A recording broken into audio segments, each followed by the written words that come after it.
Shalom kakak, om, tante, opa, oma. Dalam program live ini kita akan belajar Alkitab lebih dalam lagi dengan menggunakan bahasa yang lebih santai. Semua bisa bertanya lewat kolom komentar. Dan jika ada yang ingin butuh bantuan doanya juga bisa dituliskan di kolom komentar yang ada di bawah ini, mau yang ada di YouTube maupun yang ada di Facebook. Juga mohon dukungannya dengan like, subscribe, dan tekan tanda loncengnya. Jika ada yang ingin mendukung lewat dana, bisa disebarkan lewat nomor rekening yang tersedia di kolom deskripsi. Dan lebih dari segalanya, dukungan doanya ya, agar program ini bisa menjadi berkat bagi banyak orang dan akhirnya menyenangkan hati Tuhan. Oh iya, acara ini akan menemani kita semua di setiap malamnya ya. Selamat mengikuti, Tuhan Yesus memberkati. Tuhan, ini tugas kami.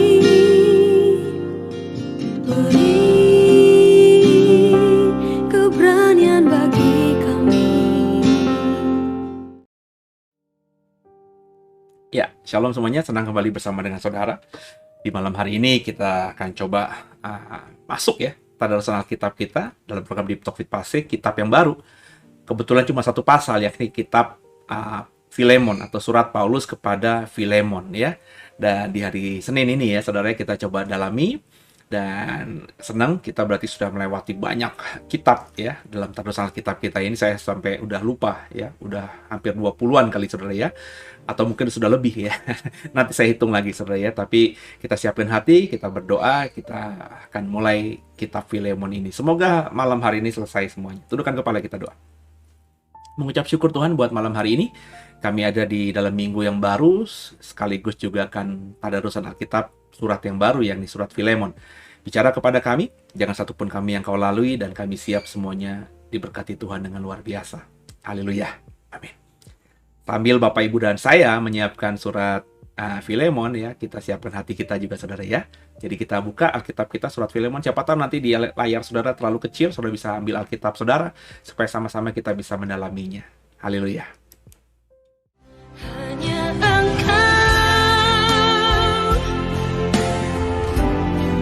pribadi yang mengenal hatiku, tiada yang tersembunyi bagimu, seluruh isi hatiku Kau tahu.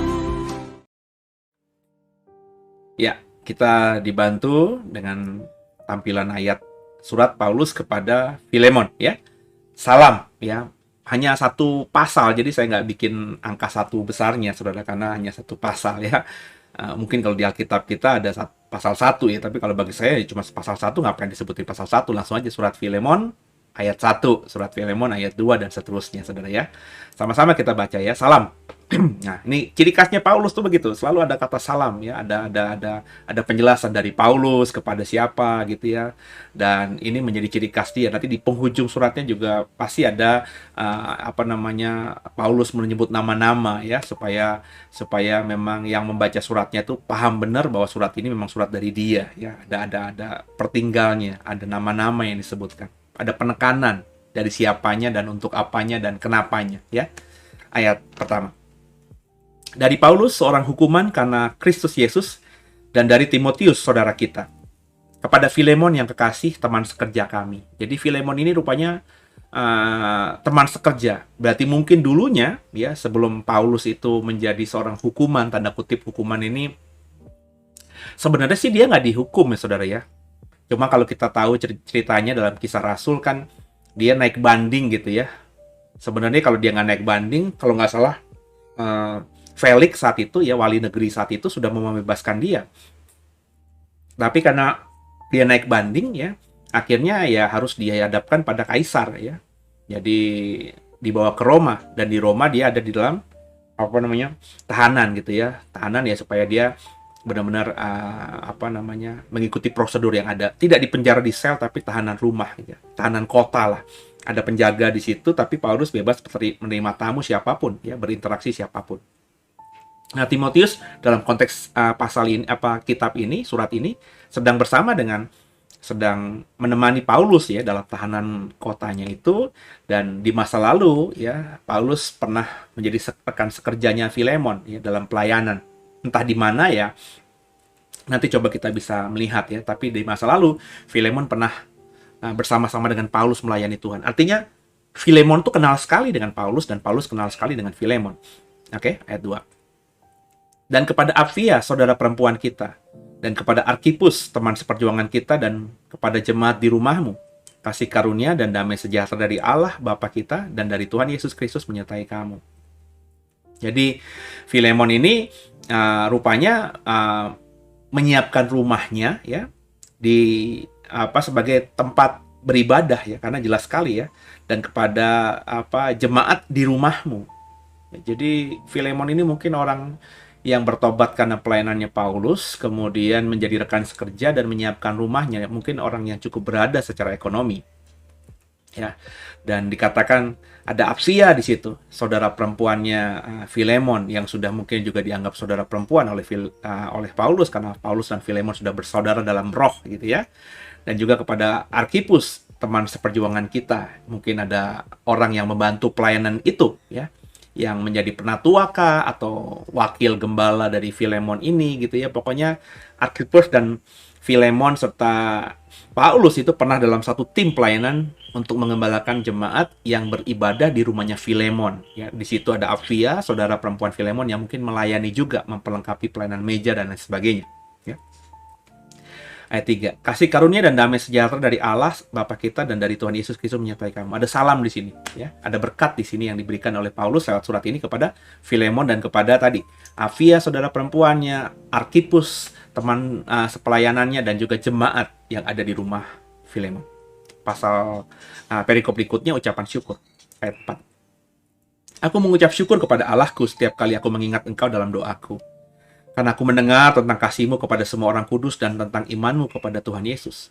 Jadi meskipun sudah berpisah jauh, Paulus saat itu ada di tahanan di Roma, ya. Dan Paulus kalau dengar cerita dari orang yang mengunjungi dia, sekali lagi Paulus tuh ditahan, bukan di tahanan sel gitu ya, sehingga dia bisa bebas terima tamu ya, siapapun keluar masuk, bahkan menginap bermalam boleh ya, karena dia tahanan rumah, tahanan kota gitu ya. Jadi tentu ada orang banyak yang menceritakan tentang Filemon ini. Jadi Filemon ini kalau dari cerita ini mungkin tinggal di sebuah kota yang besar, ya. Saya tidak mau menafsirkannya di mana ya. Kita lihat aja nanti di ayat-ayat ini disebutkan nggak di mana gitu ya. Tapi kalau tidak ya Penafsiran boleh saja ada ya, banyak buku-buku tafsir mengatakan di kota mana gitu ya, tapi kan sekali lagi masih penafsiran ya. Jadi tentunya saya nafsirnya di kota besar. Buktinya Paulus sering mendengar sepak terjang pelayanan Filemon ini ya. Jadi yang didengar baik-baik semuanya ya. Kasihnya Filemon kepada orang kudus, berarti Filemon itu kalau bicara kasih kepada orang kudus itu sering memberikan persembahan. Orang kudus itu adalah rasul-rasul atau pemimpin gereja ya. Dan juga imannya Filemon itu bahkan kepada Yesus Kristus didengar oleh Paulus yang jauh sedang ditahan di kota yang jauh dari tempatnya Filemon. Ayat 6. Dan aku berdoa agar persekutuanmu di dalam iman turut mengerjakan pengetahuan akan yang baik di antara kita untuk Kristus. Dari kasihmu telah kuperoleh kegembiraan besar dan kekuatan, sebab hati orang-orang kudus telah kau hiburkan, saudaraku. Ya, ini ucapan syukur Paulus, kesan positifnya Paulus kepada Filemon karena mendengar hal yang baik yang diperbuat Filemon. Saya percaya Filemon ketika berbuat baik dengan hal-hal tadi ya, tentang imannya, tentang dia memberi kasih kepada orang-orang kudus, itu tidak sedang mencari perhatian Paulus gitu ya. Karena kan Paulus sedang terpisah jauh ya. Tapi meskipun tidak sedang dieksplor gitu ya, disampaikan oleh Filemon, tapi yang baik itu pasti kedengeran, saudara. Ya. Sama juga yang jelek itu juga pasti kedengeran. Kalau yang jelek ada peribahasanya kan, bangkai ditutupi kayak apapun akan tercium juga baunya gitu ya. Sama hal yang baik itu kita bahkan memberi dengan tangan kanan, tangan kiri sembunyi ya. Tidak tahu ya, tetap aja nanti bakal ada yang tahu gitu saudara ya. Dan itu jauh lebih indah, jauh lebih luar biasa. Makanya kalau nolong orang, kalau bantu orang ya nggak usah koar-koar lah, diem saja gitu ya. Kalem-kalem aja gitu ya. Biar nanti Tuhan yang membuat engkau naik, bukan orang yang membuat engkau naik gitu saudara ya. Lanjut ya. Permintaan Paulus kepada Filemon mengenai Onesimus ini perikop baru. Ayat 8. Karena itu, sekalipun di dalam Kristus aku mempunyai kebebasan penuh untuk memerintah kepada kamu apa yang harus engkau lakukan. Jadi meskipun tadi dikatakan teman sekerja, tapi Paulus di titik ini di ayat 8 berkata, aku mempunyai kebebasan penuh untuk memerintahkan kepadamu apa yang harus engkau lakukan. Berarti secara hierarki, ya, Paulus itu ada di atas Filemon. Makanya saya tafsirkan tadi bisa jadi Filemon ini orang yang bertobat karena pelayanan Paulus. Paulus itu adalah gembala, pendeta, pemimpinnya Filemon. Jadi anak atau bapak rohaninya Filemon. Filemon itu anak rohaninya Paulus. Sehingga secara roh, ya, Paulus itu berhak mengatakan apapun, memerintahkan apapun. Dan Filemon pasti melakukannya, ya. Ya, ayat 9. Tapi mengingat kasihmu itu, kasih kepada orang-orang kudus dan perbuatan imannya Filemon tadi, lebih baik aku memintanya daripadamu. Paulus meskipun punya hak itu, ya, memerintahkan kepada Filemon, tapi lebih baik aku memintanya kepadamu. Aku, kata Paulus dalam tulisan tangannya, ya, yang sudah menjadi tua, lagi pula sekarang dipenjarakan karena Kristus Yesus, mengajukan permintaan kepadamu mengenai anakku yang kudapat selagi aku dalam penjara, yakni Onesimus. Jadi rupanya dalam penjara, pernah dalam satu penjara, ya, berarti ini mungkin di sel ya, sebelum akhirnya Paulus ditempatkan di dalam penjara kota di kota Roma itu. Di sel itu Paulus mempertobatkan Onesimus. Ya. Dikatakan tadi, anakku yang kudapat selagi aku dalam penjara. Ini hebatnya Paulus, saudara. Meskipun dalam penjara, dalam situasi yang sangat tidak baik gitu ya, semangatnya dalam menginjil, pelayanannya kepada Yesus Kristus itu terus dikerjakannya, kesaksiannya terus dibagikannya, sehingga dalam situasi yang berat sekalipun Onesimus ini akhirnya bertobat. Onesimus masuk ke penjara pasti karena perbuatan yang melanggar hukum kan. Sedangkan Paulus ada di penjara itu ya karena orang Roma mungkin nggak tahu apa nih kasus hukumnya. Ya, makanya ketika dari kapal itu sampai ke Roma ya langsung dimasukkan ke sel. Tapi ketika tahu informasinya bahwa Paulus ini ditangkap, dibawa ke sini bukan karena salah tapi karena ingin naik banding sama kaisar, terlebih adminnya digali, Paulus ini punya hak warga negara Roma, maka nggak bisa itu ditaruh di sel yang sama. Ya makanya ditaruh di tahanan luar kota. di tahanan kota gitu ya. Tapi ketika dititipkan di sel itu ya bertemu dengan Onesimus. Dalam waktu yang singkat itu Onesimus bisa bertobat, itu luar biasanya Paulus, Saudara. Ya. Ayat 11. Dahulu memang dia tidak berguna bagimu, tapi sekarang sangat berguna baik bagimu maupun bagiku. Dia kusuruh kembali kepadamu, dia yang buah hatiku. Sebenarnya aku mau menahan dia di sini sebagai gantimu untuk melayani aku selama aku dipenjarakan karena Injil. Tapi tanpa persetujuanmu, aku tidak mau berbuat sesuatu. Supaya yang baik itu jangan kau lakukan seolah-olah dengan paksa, melainkan dengan sukarela. Nah, jadi rupanya Onesimus yang dalam penjara itu, yang karena dipenjara karena melakukan perbuatan hukum, yang melanggar hukum gitu ya, itu sudah dibebaskan. Jadi ceritanya mungkin ketemu sama Paulus di penjara, di sel, ya. Terus Paulus karena punya warga negara Roma dan didapati secara administrasi bukan orang yang melanggar hukum, dia dibawa ke Roma sebagai orang tahanan itu karena sedang naik banding kepada Kaisar Roma. Maka akhirnya karena punya warga negara Roma dia dikeluarkan dari penjara terus tinggal di tahanan kota, tahanan rumah. Onesimus di situ tetap, tapi sudah bertobat. Ketika dia sudah selesaikan masa hukumannya, dia keluar, dia mencari Paulus yang sedang dalam tahanan kota itu, tahanan rumah itu. Ya. Di sanalah akhirnya surat ini keluar. Kenapa? Karena ternyata Onesimus ini ya punya hubungan di masa lalu dengan Filemon. Karena dikatakan tadi, ya kalau kita baca tadi ya, ayat yang 11, dahulu memang dia tidak berguna bagimu. Berarti kan ada masalah, ada masa di mana masa lalunya Onesimus dan Filemon, mereka pernah berinteraksi dan Onesimus tuh nggak berguna bagi Filemon, ya. Tapi kata Paulus, sekarang dia sangat berguna bagimu dan juga bagiku. Terus ayat 12, dia kusuruh kembali kepadamu. Dia yaitu buah hatiku, anak rohaniku, kusuruh kembali kepadamu, ya. Sebenarnya kata Paulus di ayat 13, aku mau menahan dia di sini, di tahanan kota ini bersama aku, ya. Sebagai gantinya dirimu, karena kau kan dulu melayani bersama-sama aku, ya. Ya, tapi karena kamu di sana sudah jadi gembala, ya udahlah. Aku mau sebenarnya si Onesimus ini di sini ya menggantikan kamu melayani aku di sini gitu ya. Selama aku dipenjarakan karena Injil, tapi tanpa persetujuan aku tidak mau berbuat sesuatu. Supaya yang baik itu jangan kau lakukan secara paksa. Jadi rupanya kalau butuh persetujuan sama Filemon, berarti Onesimus ini under atau di bawah otoritasnya Filemon. Jadi kan Onesimus sudah bersama dengan Paulus. Paulus pengen banget tahan dia di sini ya, untuk menemani dia dalam penjaranya itu ya, dalam tahanan rumah itu. Tapi tahu karena Onesimus ini punya masa lalu dengan Filemon, makanya Paulus menulis surat ini. Nih, terimalah Onesimus karena dia baik buatku dan bagimu. Dulu memang dia tidak berguna, tapi dia sekarang ini kubutuhkan. Tapi aku nggak mau tahan dia di sini. Aku suruh kok dia balik dulu kepadamu. Ya, supaya apa? Supaya tanpa persetujuanmu ya aku nggak bisa, karena jangan sampai nanti ya hal yang baik itu yang kau lakukan itu dilakukan dengan paksa. Maka aku kembalikan dulu supaya nanti kau berikan persetujuan. Jadi Onesimus inilah yang membawa surat ini kepada Filemon. Dulu dia adalah bagi Filemon nggak berguna. Ya. Dengan kalimat Paulus mau Onesimus tetap melayaninya, tapi disuruh kembali dulu sama Filemon supaya Filemon ngasih persetujuan. Berarti besar kemungkinan Onesimus, kalau tafsiran saya adalah budaknya Filemon saat itu. Atau kalau budak ya pekerja lah, pembantu lah, gitu ya. Entah karena satu hal, maka banyak penafsiran mengatakan dulunya dia mencuri dan lain sebagainya, sehingga kabur, gitu ya. Filemon akhirnya lapor sama pihak hukum, akhirnya ditangkap.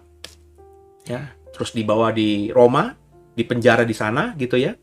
Ketemu sama Paulus ya.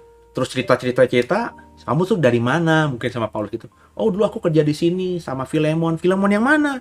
Diceritakan, oh itu kan teman seperjuanganku. Dia juga sudah jadi Kristen, dia jadi gembala sekarang ini, di rumahnya ada gereja.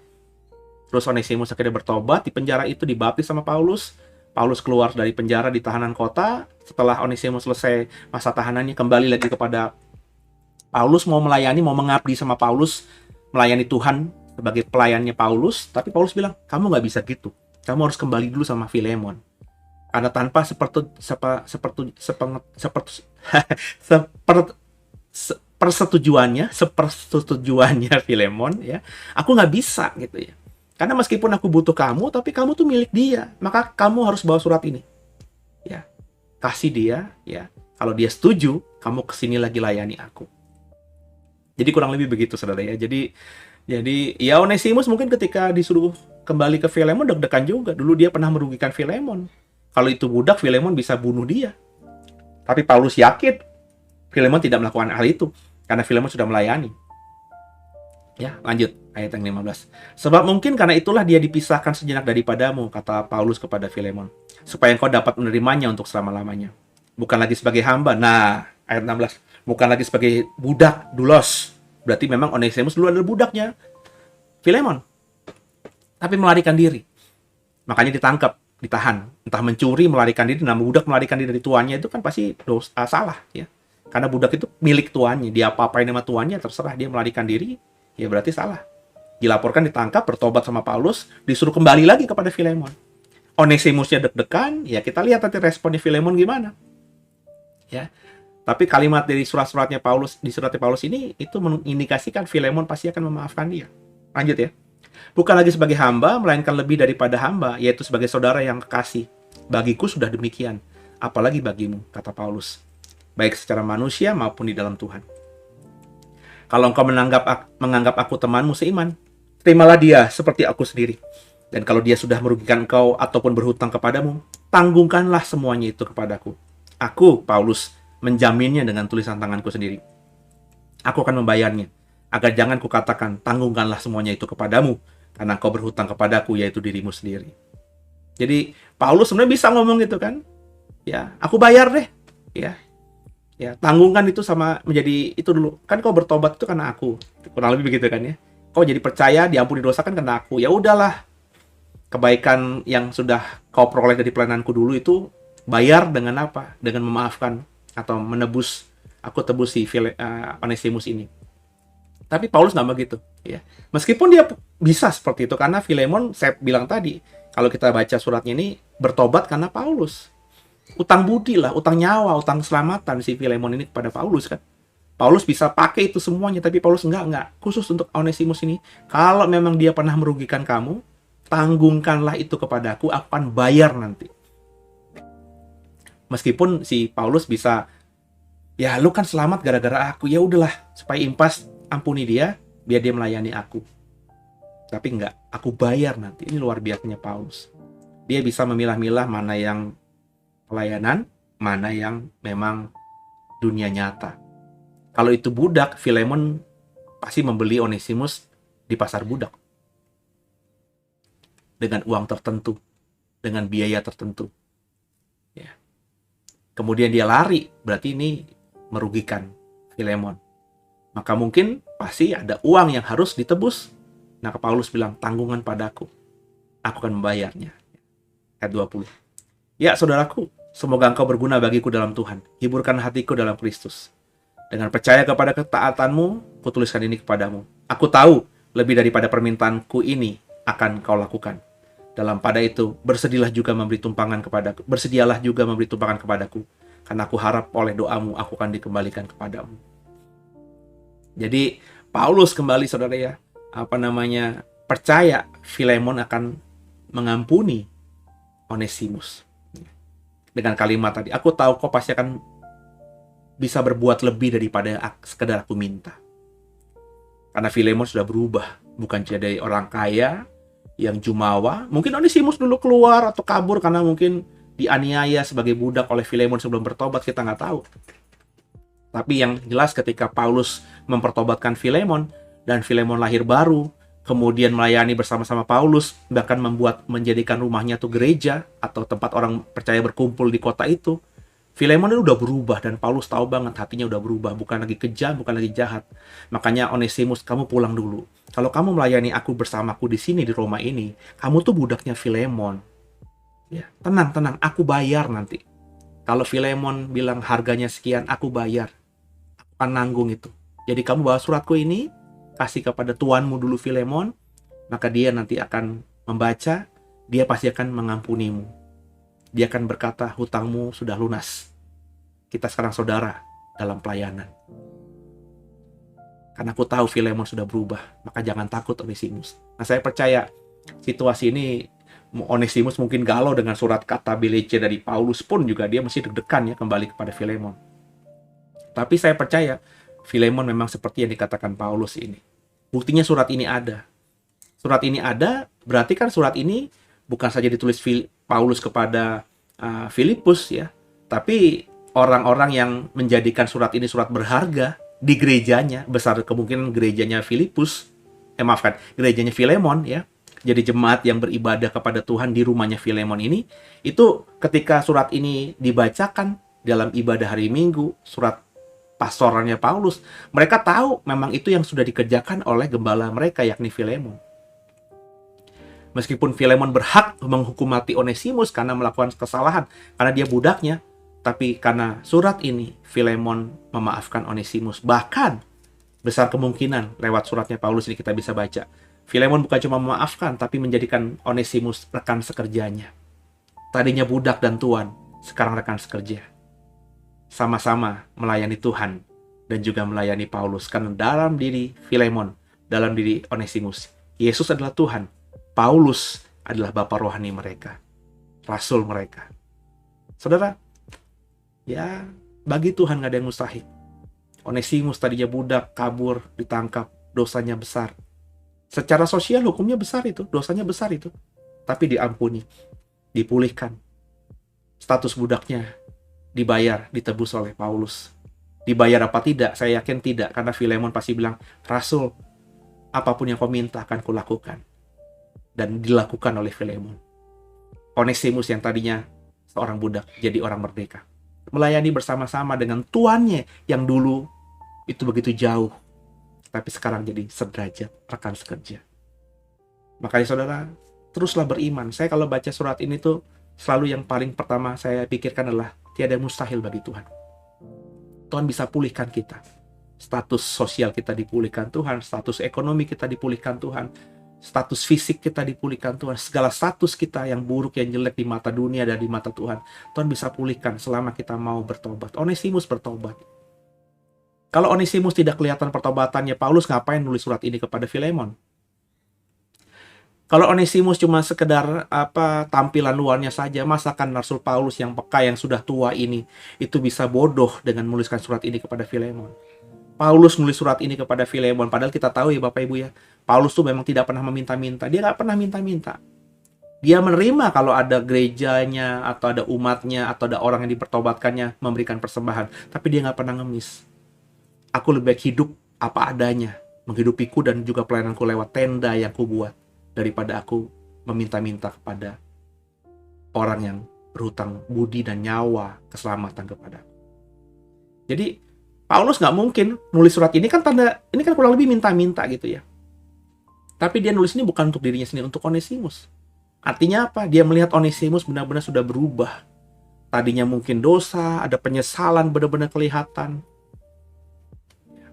Dan Paulus ingin memulihkan Onesimus ini. Caranya apa? Dengan Tuhan Onesimus sudah dipulihkan Tuhan. Tapi dengan masa lalunya, dengan tuannya Filemon itu belum beres. Filemon mungkin sudah tidak ingat lagi Onesimus. Dulu dia punya budak banyak, ya. Mungkin kalau disebutkan Onesimus dia tahu, tapi kasusnya saya yakin sudah lupa, apalagi dia sudah bertobat. Fokusnya apa? Fokusnya melayani Tuhan. Di rumahnya dibuat gereja. Dia sudah mengembalakan di situ. Maka apa yang terjadi dengan Onesimus di masa lalunya sudah sama sekali nggak diingatnya lagi. Tapi karena Paulus tahu, kamu tuh budaknya Filemon, kamu harus beresin dulu. Tenang, ini suratku. Kau pasti akan dimerdekakan dan benar. Itu terjadi atas Onesimus. Salam perikop yang baru. Sekali ada salam di atas, salam di bawah. Ada salam membuka, salam penutup ayat 23. Salam kepadamu dari Epafras, temanku sepenjara karena Kristus Yesus. Dan dari Markus, Aristarkus, Demas, dan Lukas, teman-teman sekerjaku. Kasih karunia Tuhan Yesus menyertai kamu, roh kamu. Jadi rupanya di tahanan itu, ya, Paulus ditemani oleh beberapa orang. Ada Markus, Aristarkus, ada Demas, ada Lukas di tahanan rumah itu. Ya. Jadi kekasih Tuhan, kita semakin paham juga bahwa memang meskipun dia dibuang, di penjara, terbatasi, nggak bisa bebas, tapi Paulus dia tidak terlalu sedih karena ada beberapa orang yang menemani dia. Dan orang-orang disebutkan di atas, Markus, Aristarkus, Demas, Lukas ini pasti dikenal oleh Filemon. Sebab kalau nggak dikenal, ngapain ditulis? Ya, berarti di antara mereka mungkin pernah ke rumahnya Filemon, atau sudah pernah melayani di gereja yang digembalakan oleh Filemon, atau ketika Paulus mempertobatkan Filemon, mereka ini menemani Paulus dalam perjalanan misinya itu. Nah, mana yang benar? Ya, kita hanya bisa meraba-raba di Alkitab kita ini. Dan saya percaya saudara, Filemon mengerjakan secara presisi apa yang dilakukan oleh Paulus. Sebab kalau tidak dilakukan, maka nggak mungkin surat ini bertahan. Kan yang paling ini karena surat pribadi kan, dari Paulus kepada Filemon. Filemon itu gembala gereja yang jemaatnya beribadah di rumahnya dia. Jadi kan surat ini pasti dibacakan kan. Ini surat Paulus nih kepadaku nih, soal Onesimus saudaraku ini. Aku melakukannya dari hatiku. Dan karena Paulus yang mengatakannya kepadaku, aku taat. Dan ketika dilakukan oleh Filemon, Onesimus nggak lagi jadi budak, tapi nggak jadi hamba, tapi rekan pelayanannya. Dan itu dilihat oleh jemaat yang ada di rumahnya Filemon ini. Oh iya, benar ya. Makanya surat ini bertahan. Dan ketika di kanon, surat ini bukan cuma ada di rumahnya Filemon, tapi sudah mulai dibagikan oleh orang-orang yang pernah datang ke gerejanya Filemon ini. Jadi kekasih Tuhan, kita belajar di sini bagaimana kita menjadi orang yang luar biasa, harus melakukan kebenaran. Apa yang dikatakan oleh Tuhan lewat Alkitab kita, lewat firman Tuhan, harus kita kerjakan. Filemon mengerjakan apa yang dikatakan oleh Paulus. Ya, meskipun mungkin di masa lalunya berat, dongkol, karena budak yang kubeli ini kabur, asetnya hilang. Bener nggak sih? Budak itu kan aset, ya. Tapi demi pekerjaan Tuhan, demi rasulnya Tuhan, Filemon mengerjakan itu.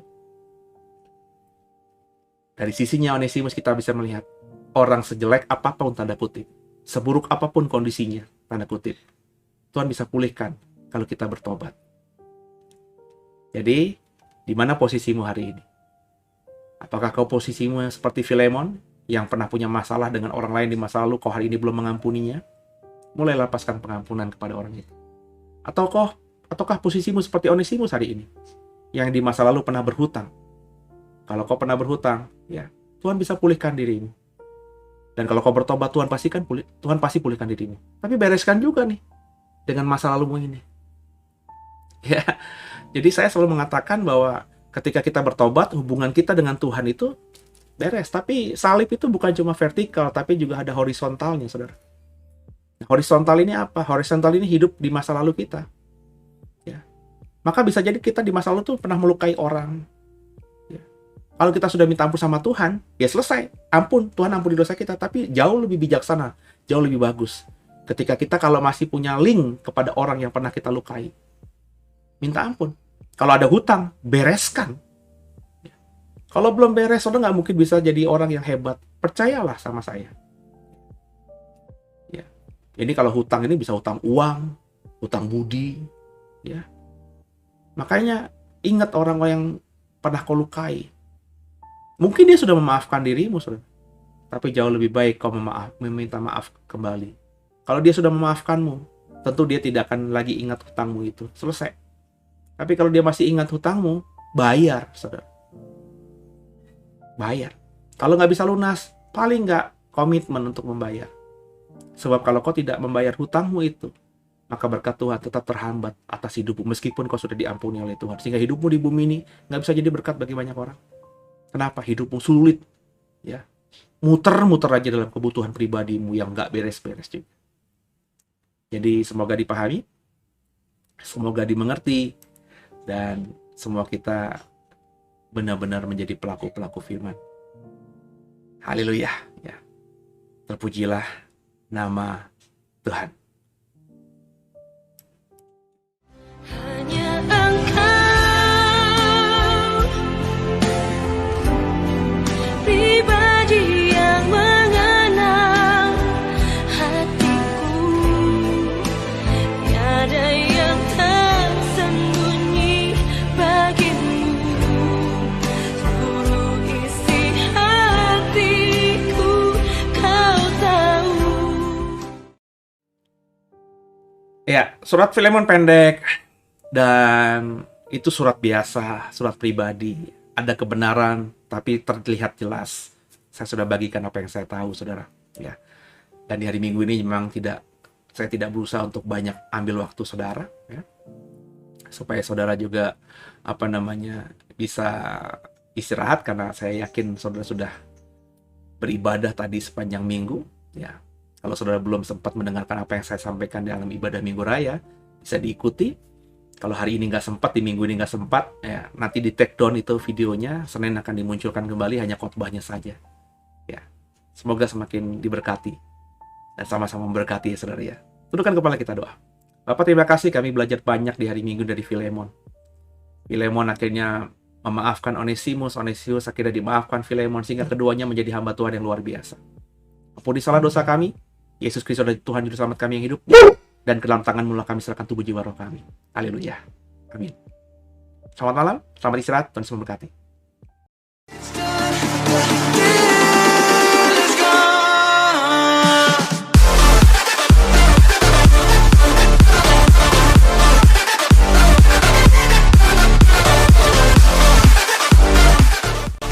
Bapak Ibu yang merasa diberkati dan ingin memberkati kami lebih lewat dana, dapat disalurkan melalui scan barcode berikut ini atau ditransfer melalui rekening yang ada di layar Bapak Ibu Saudara.